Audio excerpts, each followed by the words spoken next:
যদিও বিজেপি সরকার, আমি কংগ্রেস থেকে নির্বাচিত হয়েছি, কিন্তু ডেভেলপমেন্টের দিক দিয়ে আমি দক্ষিণ করিমগঞ্জে কোনো অংশ আমরা কম হয়নি। যে ডেভেলপমেন্ট যেটা হচ্ছে, আজকে রাস্তাঘাট এই 3 বছরের মধ্যে আমি যেটুকু রাস্তাঘাট করেছি, আমি সেই সময় আমি মন্ত্রী থাকার সময় অনেক সময় তত ডেভেলপমেন্ট করতে আমরা পারিনি।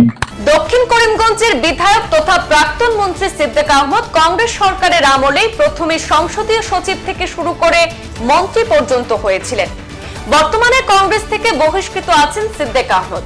গগৈ সরকারের আমলে রাজ্যের অন্যতম প্রতাপশালী মন্ত্রী ছিলেন তিনি। অথচ নিলামবাজারে বিজেপি সরকারের মন্ত্রী পরিমল শুক্লবৈদ্যের উপস্থিতিতে রেশন কার্ড বন্টন সভায় বক্তব্য রাখতে গিয়ে নিজের একসময়ের দলের প্রতি অকৃতজ্ঞতার রীতিমতো নজির গড়ে সিদ্দিক আহমদ বলেন, কংগ্রেস সরকারের আমলে মন্ত্রী হয়েও যা করতে পারেননি, বিজেপি সরকারের আমলে নাকি বিরোধী দলের বিধায়ক হয়ে তা করতে পারছেন বলে মন্তব্য করে বিজেপি সরকারের প্রশংসায় মুখর হলেন প্রাক্তন মন্ত্রী তথা দক্ষিণ করিমগঞ্জের বিধায়ক সিদ্দিক আহমদ। সেই বক্তব্যের সঙ্গে নিজের এক সময়ের দল কংগ্রেসের প্রতি অকৃতজ্ঞতার রেকর্ড গড়ে বিজেপিকে খুশি করতে গিয়ে কি বললেন সিদ্দিক আহমদ, সেই বক্তব্যের সেই বিশেষ অংশ আমাদের হাতে রয়েছে, সরাসরি শুনে নিন। যদিও বিজেপি সরকার, আমি কংগ্রেস থেকে নির্বাচিত হয়েছি, কিন্তু ডেভেলপমেন্টের দিক দিয়ে আমি দক্ষিণ করিমগঞ্জে কোনো অংশ আমরা কম হয়নি। যে ডেভেলপমেন্ট যেটা হচ্ছে, আজকে রাস্তাঘাট এই 3 বছরের মধ্যে আমি যেটুকু রাস্তাঘাট করেছি, আমি সেই সময় আমি মন্ত্রী থাকার সময় অনেক সময় তত ডেভেলপমেন্ট করতে আমরা পারিনি। উদ্যোগ নিয়েছেন যে যারা বাকি যারা আছেন, আজকে ফ্রি চাউলের ব্যবস্থা করে দেওয়া হয়েছে। আমি ধন্যবাদ জানাই আসাম সরকারকে, আসামের মাননীয় মুখ্যমন্ত্রীকে। শুধু অন্য সুরক্ষার চাল নয়, এখানে অনেক বক্তব্য বলেছেন, আর বিভিন্ন প্রকল্প নিয়েছেন, মহিলাদের জন্য বিভিন্ন ব্যবস্থা করে দেওয়া হয়েছে।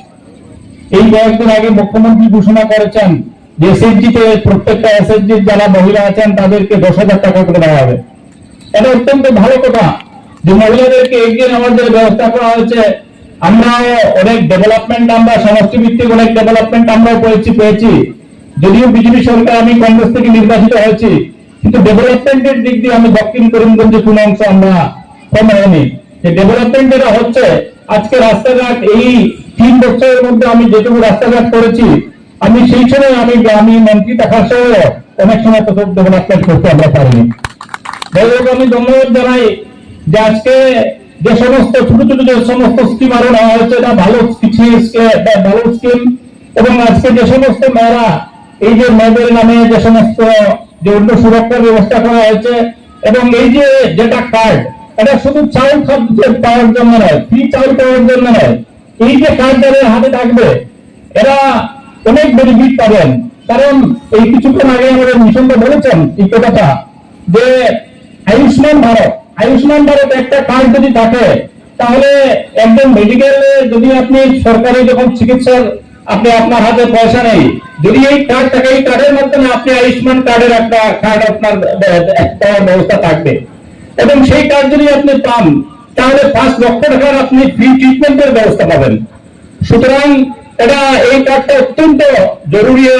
আমি দেখেছি অনেক এপিএল মানুষ যারা ভালো, মানে যাদের হয়তো সম্পত্তিও আছে, সবকিছু আছে, কিন্তু তারাও চায় যে একটা কার্ড পাওয়ার জন্য। কেন চায়?